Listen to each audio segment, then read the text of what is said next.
going to start off with this this position which is from a study, which means someone made up this position. Someone named Spassky made this up. And it's funny that this has the same theme as what we were just doing in the beginner lesson with the smothered checkmate.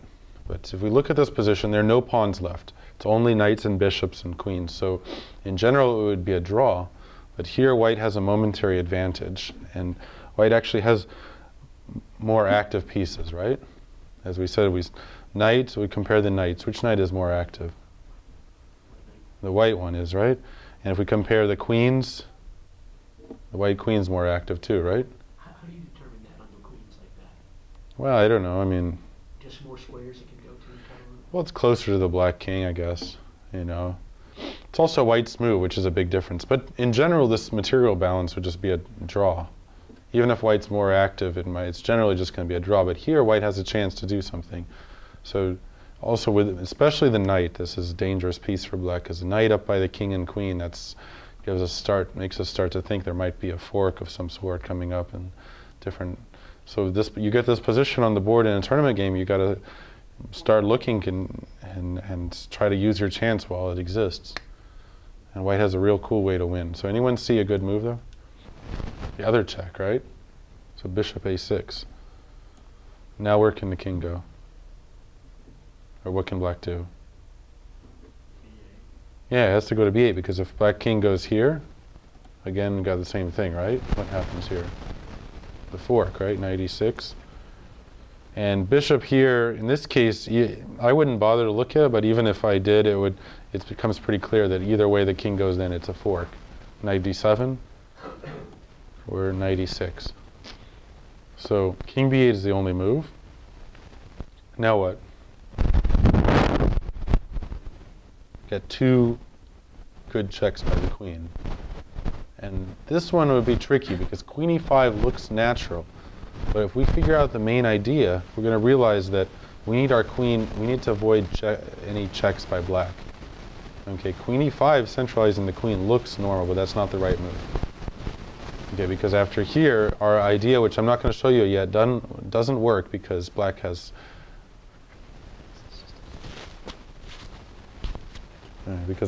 checks on the g file. Okay, so actually queen g3 is right. Okay, but I can't really show you why with that. I'll come back to it. So what can black do now? Has to go to the corner. And now this is the hard part. Does anyone see an idea here for white?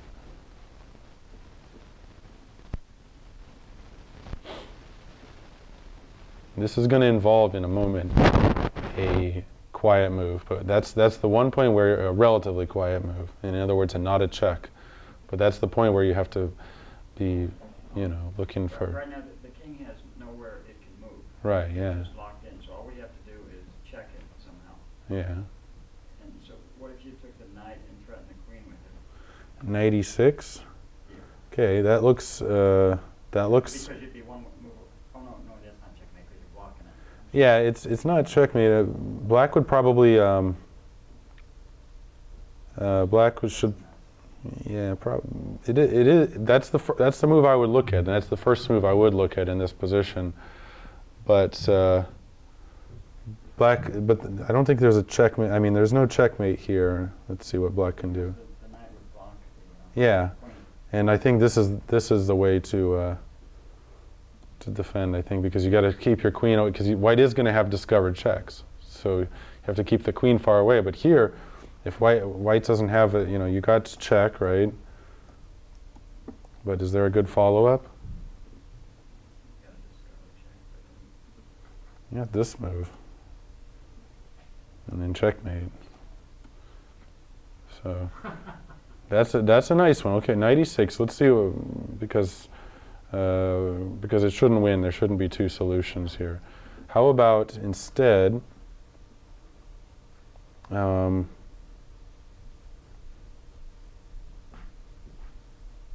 you know what I think black might need to do? I think black needs to do this. Okay, now the check doesn't do anything because discovered check will just be met by taking the queen, right? So I didn't want to do that first, but because of this, which looks fatal. But black can Black can block, it looks like. And remember, black's got his own big attack over here. Now, queen and bishop working together, and takes, right? Right. King there. Is there any follow-up now? White's up a piece, but checkmate is threatened. White's pieces aren't coordinating very well. Yeah. So I don't see any particularly good follow-up here for white. And white's even losing. I don't know. But anyway, so that's knight e6 is the first move. Oops, knight e6 is the first move I would look at. And it does look dangerous. But I guess queen f3 is the defense, and maybe it's the only defense, because if the queen moves somewhere else, knight c7, knight c7 followed by knight d5, knight b6. But queen f3, yeah. So what else could white do here, in this position? What should white do?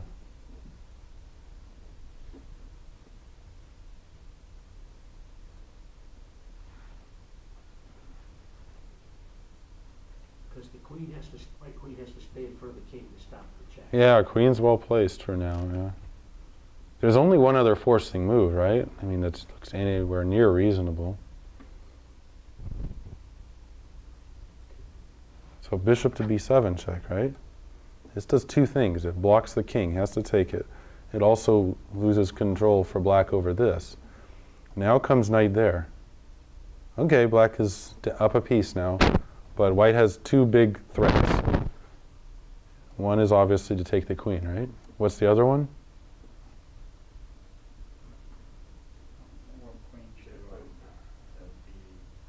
Yeah, if the queen leaves, then queen to b8, and also knight to b6, okay.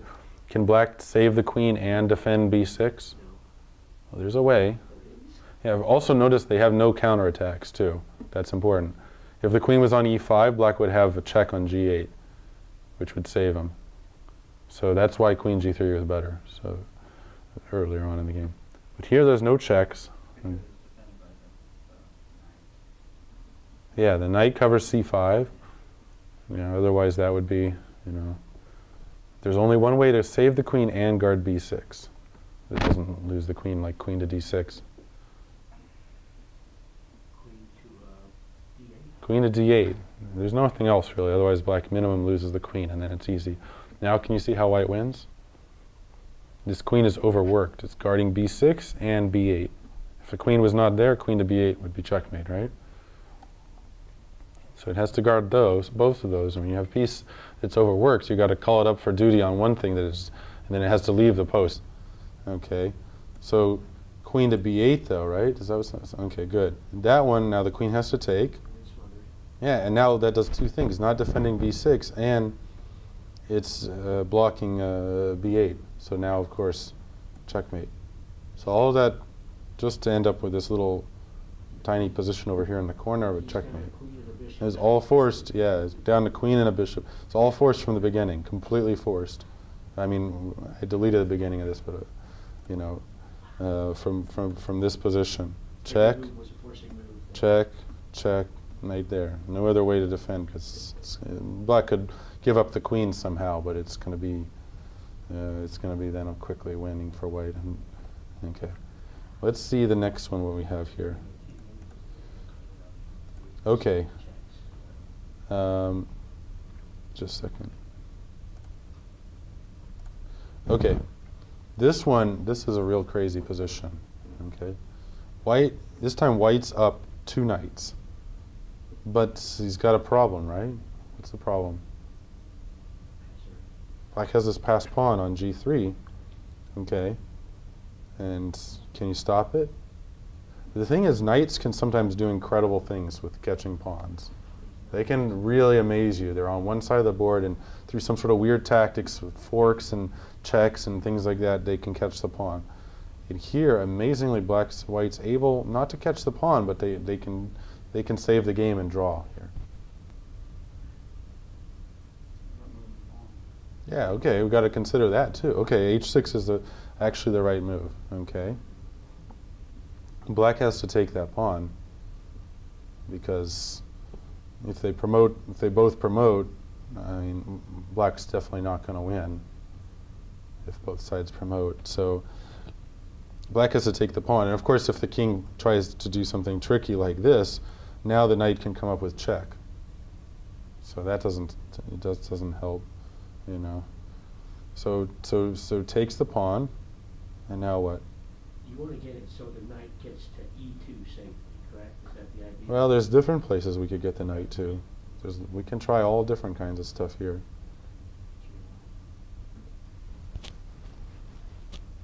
Yeah, I mean, we can try to control the pawn, and there's another idea that's actually how we...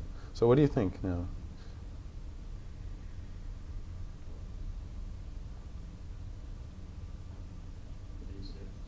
Which knight to d6? This one or the c8? Well, I mean, this one's... Yeah.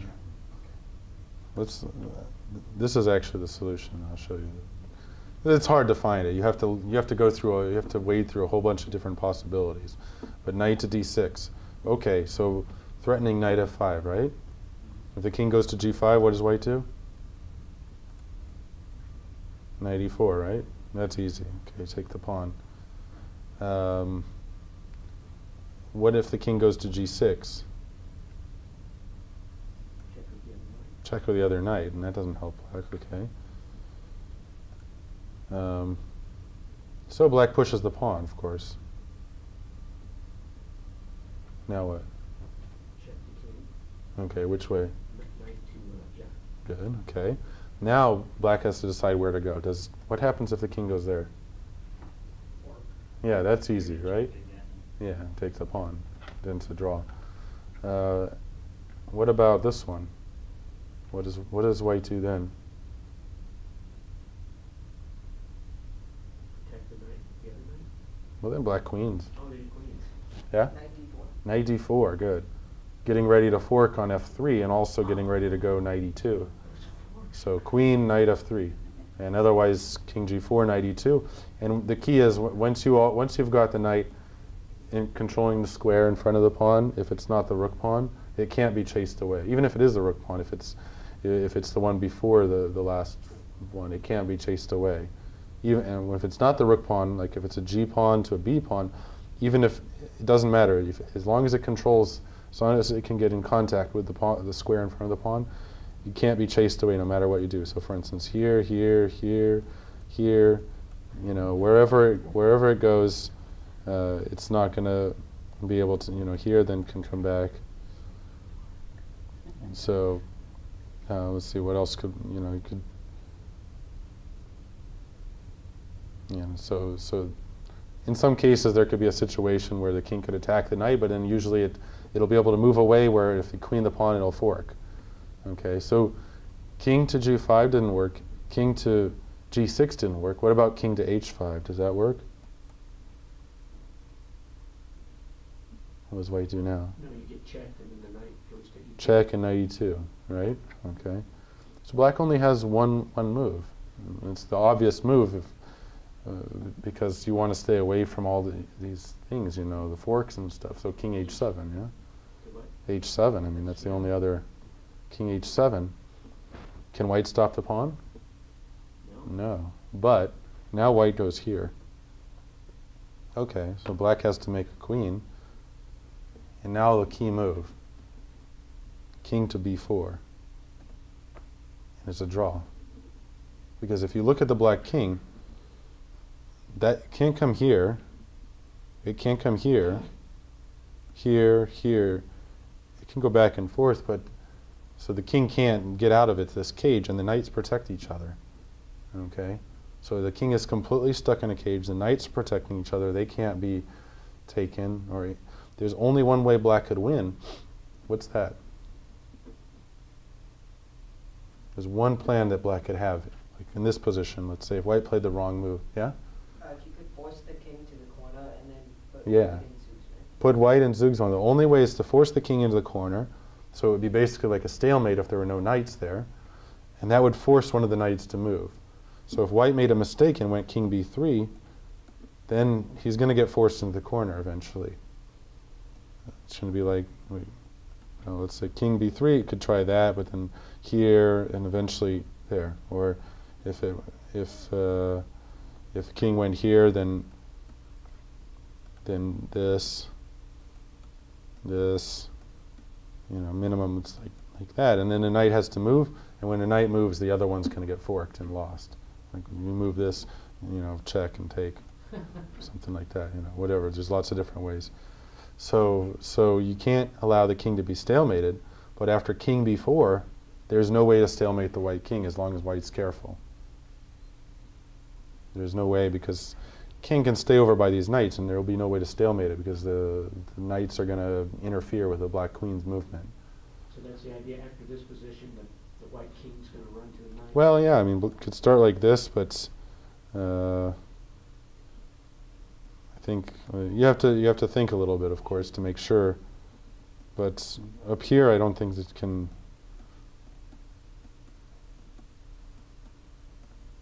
Because it can't go here.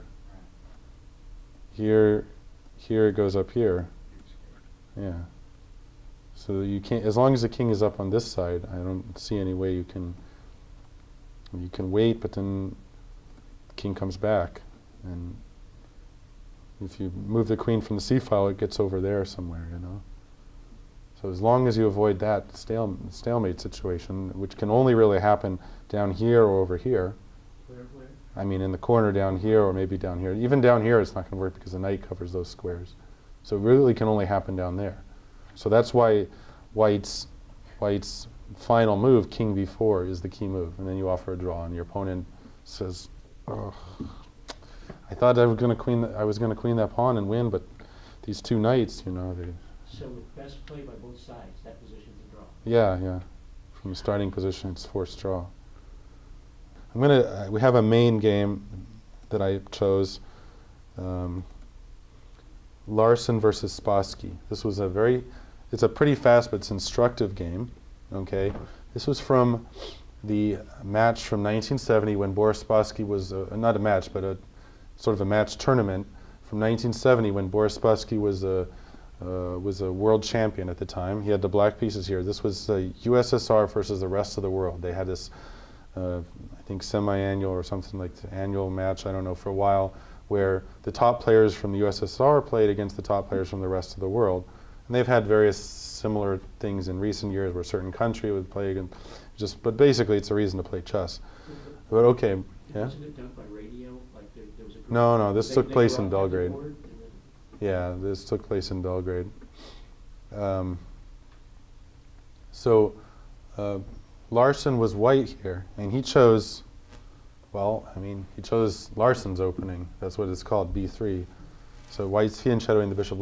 Bent Larsen was a Danish player, and he was a very original type of player, and he liked to use what's called hypermodern ideas now, was then too, originating from, let's say, Nimzowitsch in the earlier part of the 20th century, the idea that white doesn't, or either side doesn't have to put pawns in the center to try to control the center with pawns, but they could use their pieces from the distance. So here, most common ways to start games are e4, of course, and d4, or at least some move like knight f3 followed soon after by d4 maybe.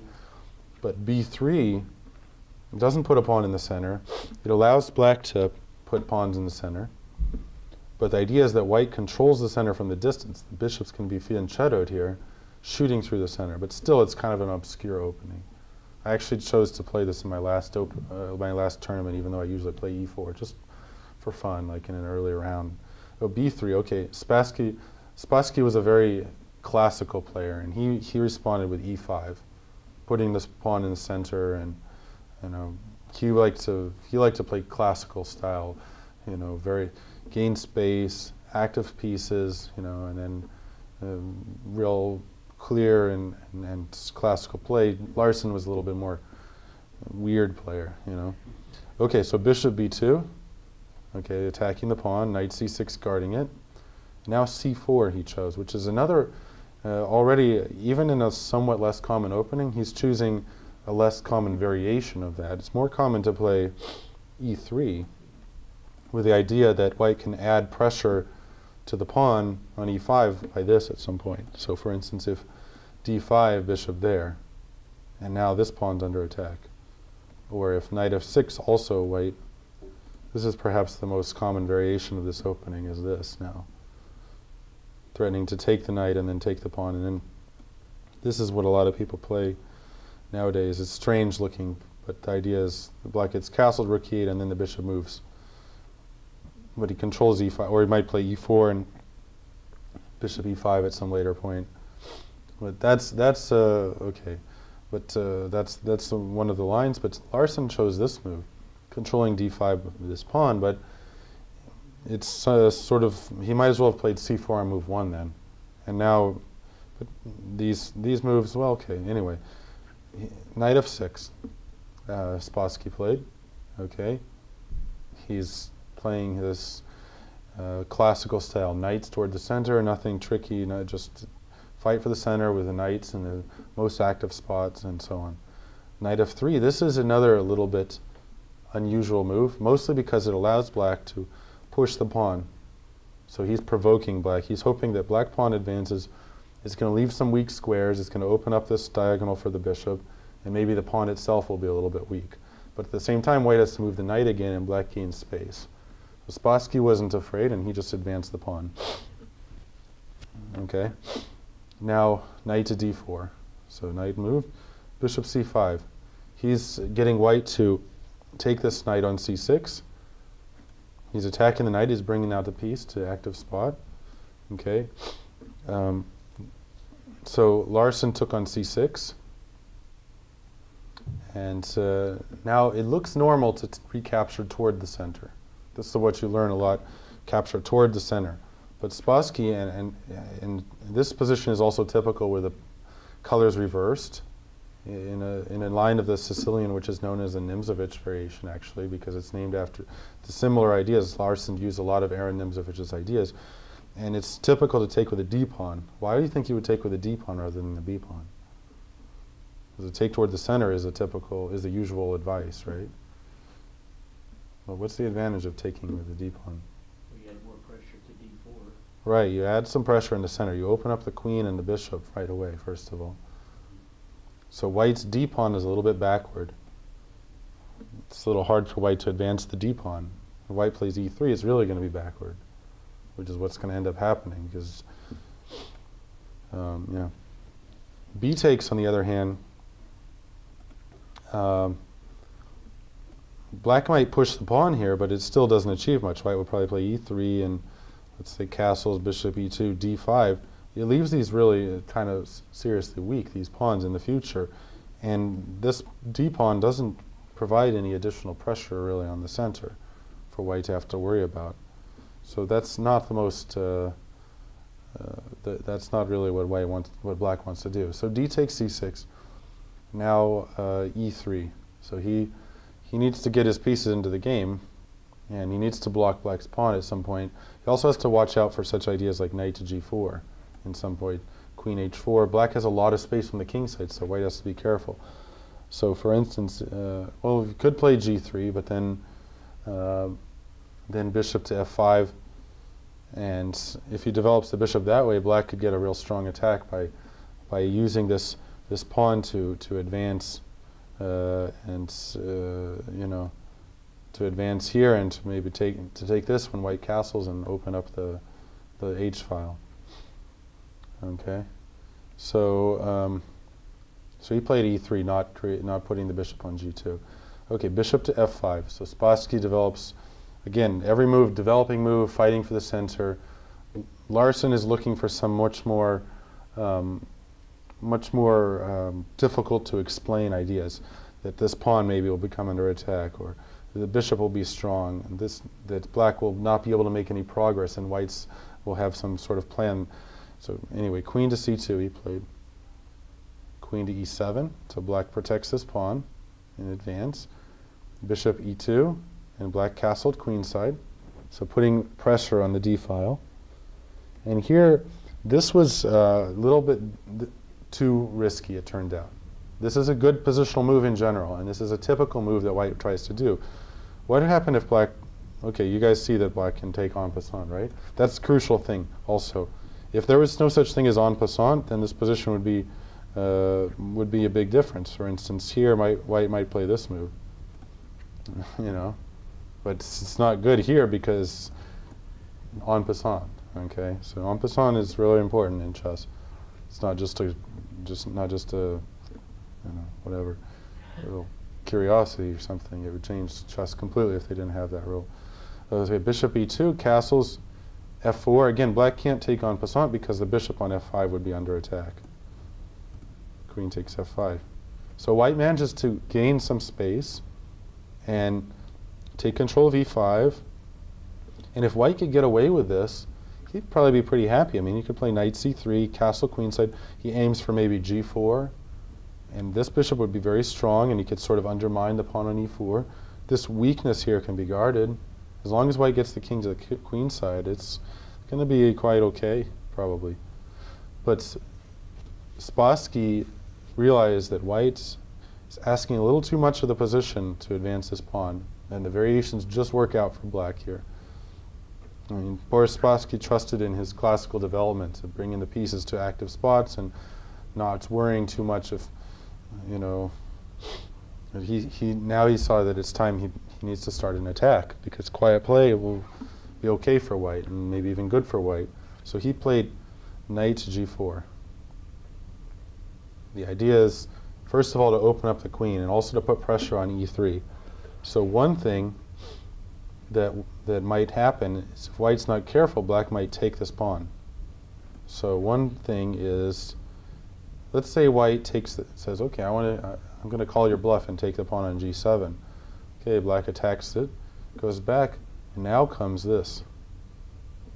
And that's a very typical destroying sacrifice. And here, you don't really need to look at a whole lot of variations to realize that this is very dangerous for white, because you can just see that all black's pieces are out and white's are not really, you know. So, yeah, takes, attacks the queen moves, check. King has no squares, has to play g3. I should close this thing here. And what do you think black does now? If you weren't looking ahead on the notation. Knight to G2. Well, knight to g2. King moves here. Maybe. The thing is now, if here, then I suppose white can survive by taking it, because black's own queen is under attack. Just survive, but survive, you know, is enough. Because if king takes, well, probably there's some sort of mate like this, and then mate, and the king comes up, then looks very scary. Then the bishop hangs. But no, I think that after this, queen can take. In any case, after this also there's king f1 too. But no, black has something better.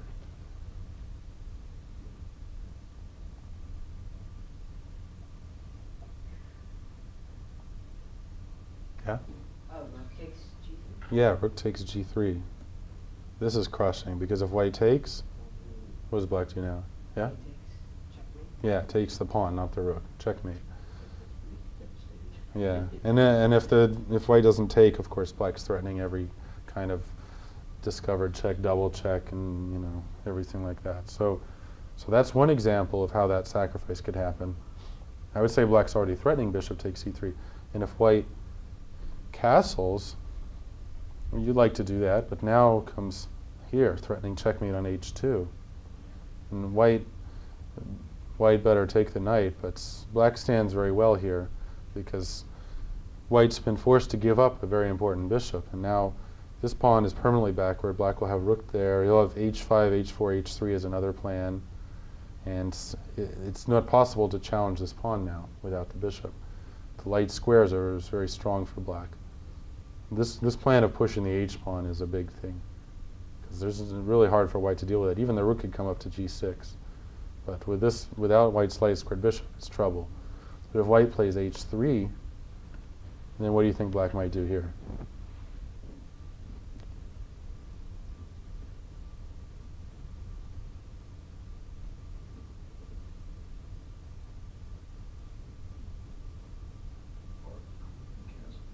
Hmm?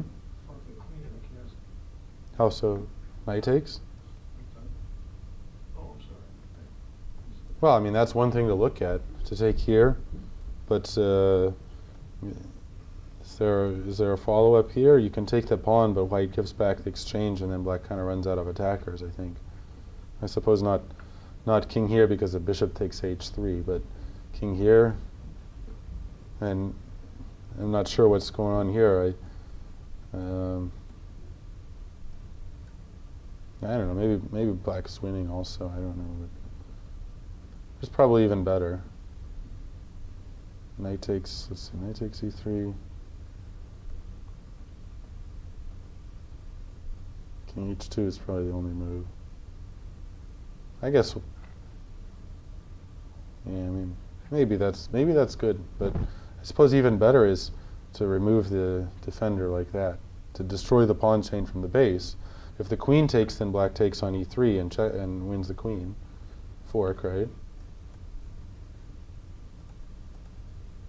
Takes there.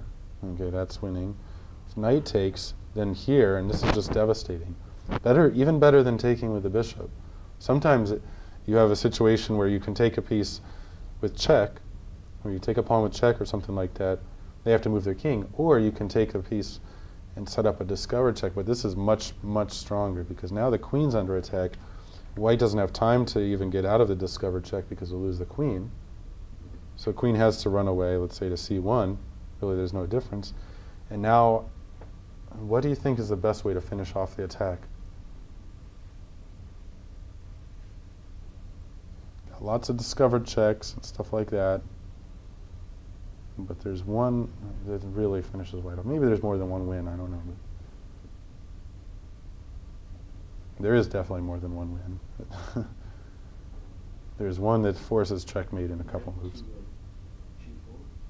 Knight to g4, then king h1. Oh, H1 is Yeah. down. Yeah?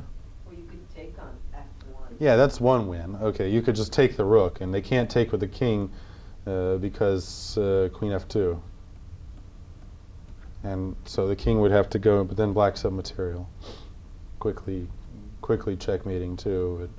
But I don't know. It's bishop h3 or something probably quickly leads to checkmate. But I don't know. Knight f1. And there's no checkmate that I can see immediately. But in any case, yeah, black's winning, of course. But there's a forced checkmate in a couple moves, and that's knight takes g2.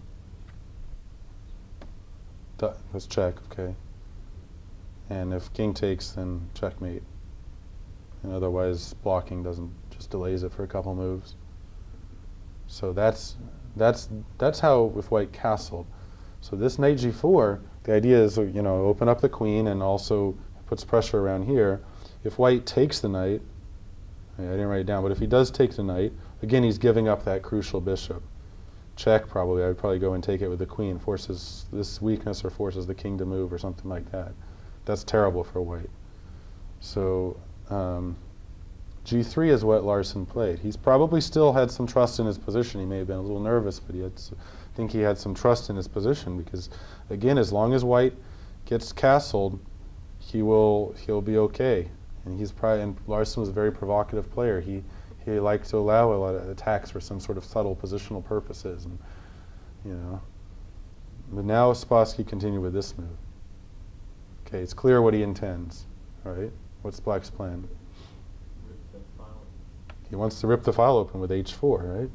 White has to do something about that because that's devastating. If white plays there, he's not going to get away in time because if castles knight f2 wins the exchange.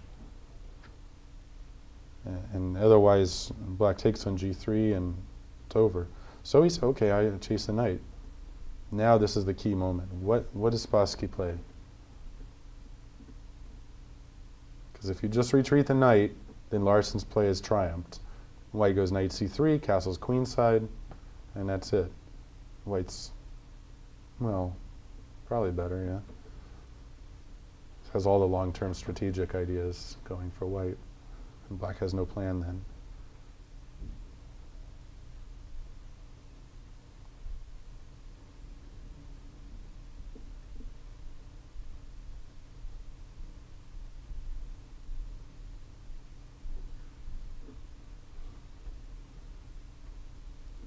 So any ideas? We'll sack that knight so bad. Yeah. So the question is, you want to sack it on e3, or do you want to sack it in a different way? If you sack the knight on e3, I don't think that this is really that clear, because how are you going to get to the white king? I mean, definitely it's a dangerous attack, but it's not. It doesn't look so terrible. Maybe. I mean, okay, it's scary, of course. I agree that it's not easy to defend, but maybe white can just continue like that, and when black checks, somewhere give up the queen. Rook d2, just maybe you can sacrifice the queen. This is more than enough material for the queen. Rook and 2 minor pieces, and king will be safe. The black's running out of pieces, I suppose. I don't know. That's one thought, but it doesn't look so clear. There's other moves besides knight c3 as well. Bishop c1, for instance. Black has this move, but it could go here. Surviving, at least. I don't know. Maybe there's other defenses, but it's not as good as what Larsson played. He sacrificed the knight, but he did it in a really much better way. He did this. He said, okay, white, if the knight retreats, then h4 loses its teeth completely, because whenever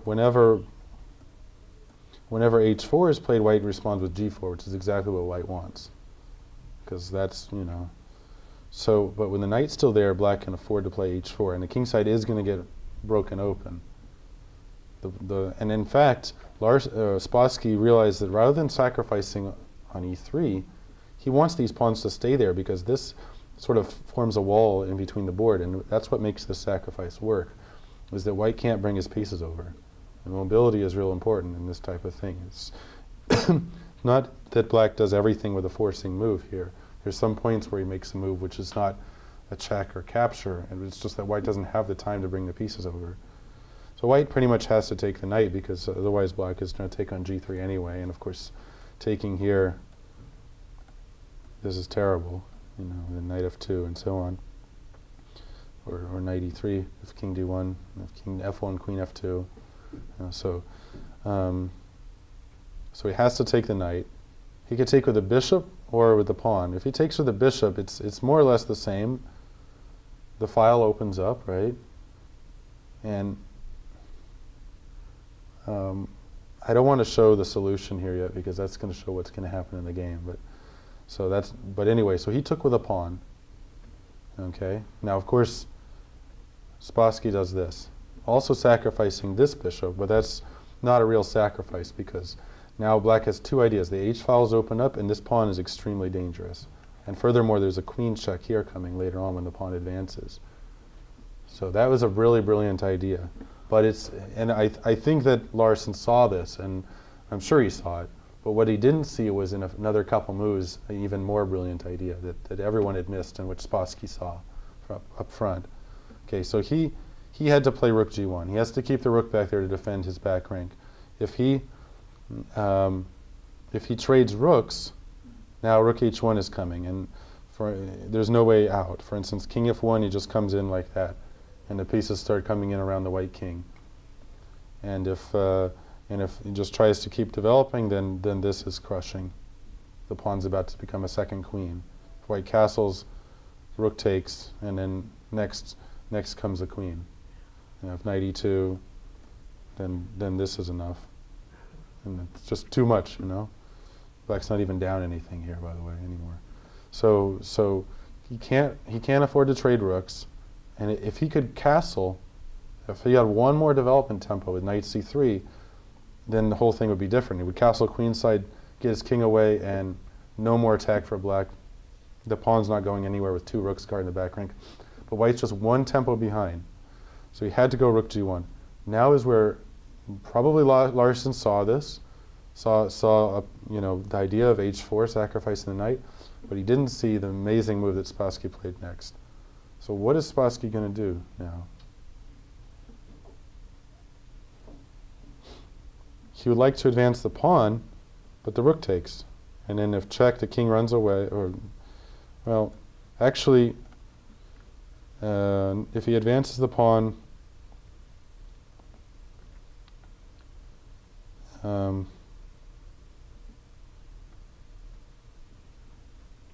he advances the pawn, then I suppose white can. I don't know how white defend it. Maybe go.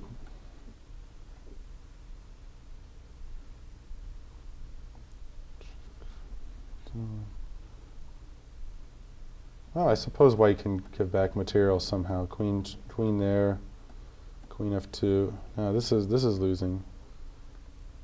After g2.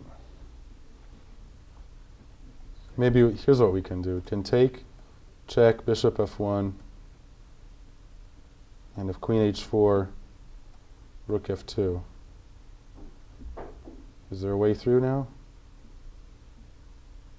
Rook h2, maybe this, and then this. I don't know, it does look dangerous, but it looks like white is surviving even here. Well, remember, white's up a lot of material. I don't know, so, but g2 doesn't work. All the way down. You could bring the rook all the way down and then you promote to a queen, right? What's that? Oh, take the black rook all the way down. No, it's white's move after g2. Okay. Yeah, I mean, that's a threat, rook h1. But this is also maybe, not sure if this might work too. The idea you come here, and then knight c3, and black can't get the queen in, is the point, g5.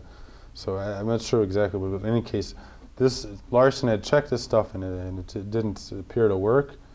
However, he didn't see what Spassky's next move was. He did this move. He just moved his rook there anyway, so that g2 will come with tempo. Okay. So white has to take the rook, right?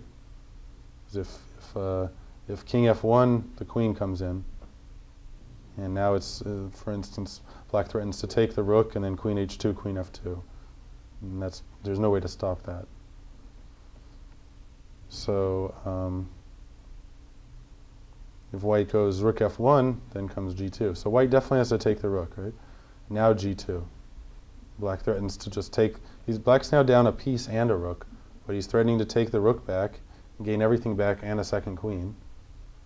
So here, Spassky or Larsson played a desperate move, rook f1. The reason is he saw if rook g1, natural move, right?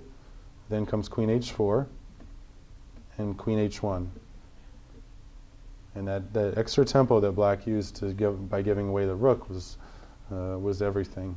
And there's no defense for white here. Black's about to take the rook, and if it takes, then there's the back rank mate. There's no escape. And if white tries to run away with the king, now there's going to be a second queen. And if that, then takes, and here, for instance,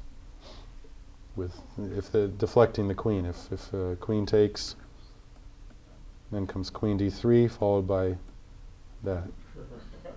So that's one way the game could end if white tried. So Larsson, he saw all these lines and he said, okay, he tries to at least to give back the rook and just get rid of that pawn. And remember, he's up a rook and a minor piece. So if he could give back the rook and not lose anything else, he would still be winning.